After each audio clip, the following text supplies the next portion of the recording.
Pak Tur, gimana kabarnya? Baik Pak, alhamdulillah. Iya. Kuliahnya, sekolah atau masih kuliah? Sekolah Pak. Sekolahnya di mana? Di SMK Bandung itu. Oh, SMK Bandung. Ambil jurusan apa kamu? TBSM. TBSM. Apa ya TBSM itu? Teknik Bisnis Sepeda Motor. Oh, teknik bisnis sepeda motor gitu. Bagus. Kalau Mas Jian? Kuliah Pak. Oh, kuliah. Kuliah di mana? PUTM. Oh, PUTM. Pendidikan Ulama Tarjih itu ya, Jogja. Iya. Semester berapa? Semester 3. Semester 3 ini. Itu sudah mulai kuliah ya? Niki udah mulai kuliah cuman Pak daring. Oh, daring gitu ya. Kalau Mas Yusuf? Kuliah. Oh, kuliah. Sudah masuk juga atau masih daring? Daring. Oh, masih daring juga. Oh iya. Emang cita-citanya apa ya? Mas Fatur? Nggak pikiran sih. Oh, belum kepikiran. Gitu. Kalau Mas Jian, cita-citanya? Kalau aku nggih tasik bingung tuh Pak Mas. Oh ya kalau oh gitu ya. Kalau sami Oh, sama. Iya. Jadi cita-cita itu ya penting. Pentingnya itu supaya kita itu fokus. Ya, fokus. Jadi orang yang punya cita-cita itu kan kemudian berusaha untuk memperolehnya. Tentu cita-cita yang baik gitu, cita-cita yang baik. Nah, tapi ada juga orang yang tidak perlu cita-cita. Kayak saya dulu juga nggak punya cita-cita. Yang penting itu pesan bapak saya dulu, orang itu dua saja sebenarnya.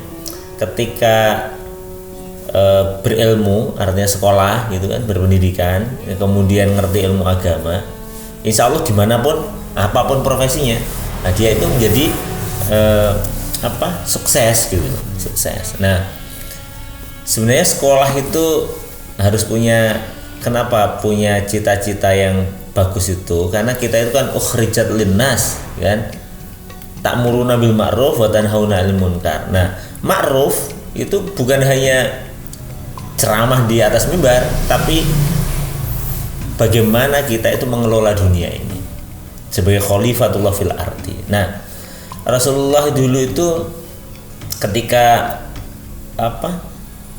para sahabat itu masih sedikit gitu, artinya Islam belum menyebar seperti sekarang, itu berwasiat atau memberikan wejangan yang sebenarnya ini cocok untuk kita yang berpendidikan itu hadis Sahih Bukhari Muslim.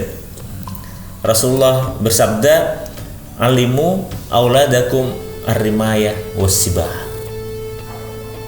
Jadi ajari anak-anakmu itu untuk rimayah. Apa rimayah ya, Pak? Rimayah itu panahan. Jadi yarmi artinya melempar, rimayah itu artinya lemparan, artinya panah. Was-sibah dan renang. Oh, ini agak susah yang membayangkan orang Arab pada waktu itu. Bagaimana orang di gurun pasir kemudian disuruh belajar berenang. Nah, kalau panahan itu masih bagus. Orang panahan pada waktu itu teknologi yang paling bagus untuk perang, untuk menaklukkan musuh, jangkauannya jauh, ya panah.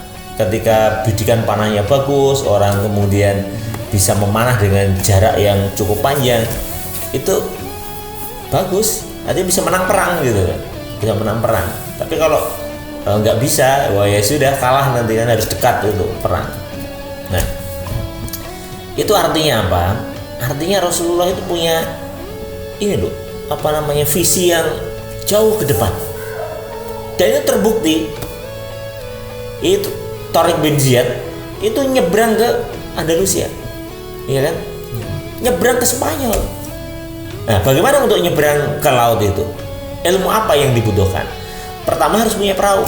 Yang kedua harus bisa renang, karena hidupnya laut. Makanya Rasulullah itu sudah punya anggapan bahwa ke depan itu umat Islam itu harus maju.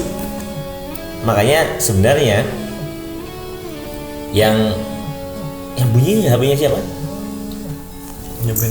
Oh, HP yang jam. Tidak apa-apa, dimatikan dulu, tidak apa-apa. Ya, ada HP bunyi gitu. Dijawab dulu. Nah, sampai ayat berapa gitu ya ngajinya? Mari ngopi dulu. Ngopi dulu. Iya, ngopi dulu. Oke, silahkan. Nah, ini sambil ngopi-ngopi, santai aja kita ngobrol ya. Nah.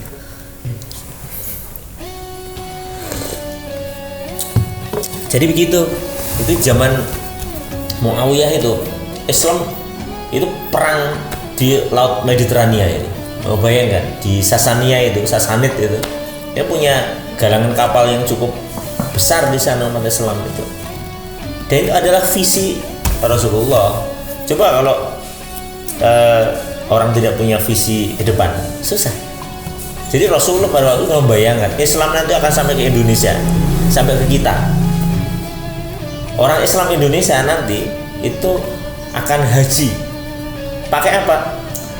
Pakai kapal laut. Makanya kemudian itu yang diperintahkan oleh Rasulullah. Nah, secara letterlek kalau orang-orang literalis itu melihat bahwa ya sudah berarti panahan itu sunnah, kemudian renang itu sunnah, kan begitu. Tetapi sebenarnya substansi dari hadis Rasulullah adalah bahwa kita itu harus menguasai syarat-syarat yang dibutuhkan untuk mengelola dunia ini. Pada waktu itu zaman Rasulullah ya renang sama panahan. Karena apa? Karena memang visi jangka panjangnya terkait dengan teknologi yang dibayangkan oleh manusia itu masih seperti itu. Tapi kalau hari ini mungkin kita perintahkan, maka umat Islam harus ada yang jadi pilot, harus ada yang jadi insinyur, harus ada yang jadi dokter, kan begitu. Karena itu penting. Makanya Khalifah Umar bin Khattab itu pernah menyatakan begini. Jadi alimu auladakum li'annahum makhluquna li zamanin ghairi zamanikum. Ya harus belajar itu. Harus diajari. Kenapa? Karena anak-anak kita, generasi berikutnya itu akan hidup di masa yang berbeda dengan masa sahabat itu. Jadi begitu. Nah, makanya ini Mas Fatur juga begitu. Ini kan sekolah di mana tadi? Di SMK. Makanya harus menguasai itu. Jangan sampai penguasaan teknologi dikuasai oleh non muslim. Yang ulama tarjih, nah itu maka di lingkungan kita itu di kalangan umat Islam harus ada orang yang sangat paham hadis, sangat paham Quran dan lain sebagainya. Itu menjadi penting, kan begitu kan? Makanya punya cita-cita penting, fokus penting, tapi itu tadi jadi berpendidikan dan juga ngerti agama, akhlaknya diperbaiki, teknologi dikuasai, hal-hal yang sifatnya keduniaan ini karena itu sunatullah ya, itu harus dipelajari juga. Ayo kita ngobrol aja, silahkan sambil minum-minum ini kopinya. Kalau ada orang ditanya gitu Pak, gimana? Tanya cita-citamu apa no? Cita-cita itu mengalir aja nanti ada sendiri. Nah, makanya cita-cita itu mengalir saja betul, tetapi kalau orang itu berpendidikan, mengerti agama, maka cita-cita itu diarahkan.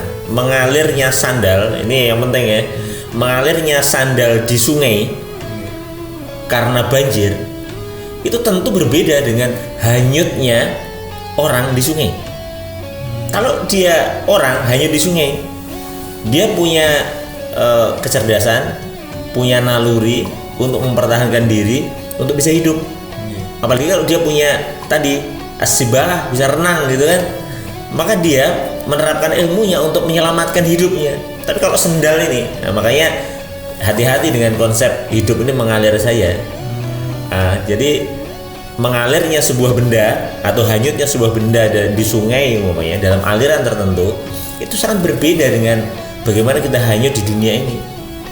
Jadi hanyut kita mengikuti ritme itu bukan kemudian seperti benda mati. Wah, ada orang buat maksiat kita ikut, ada orang berbuat mencuri kita ikut, ada orang menerima suap kita ikut.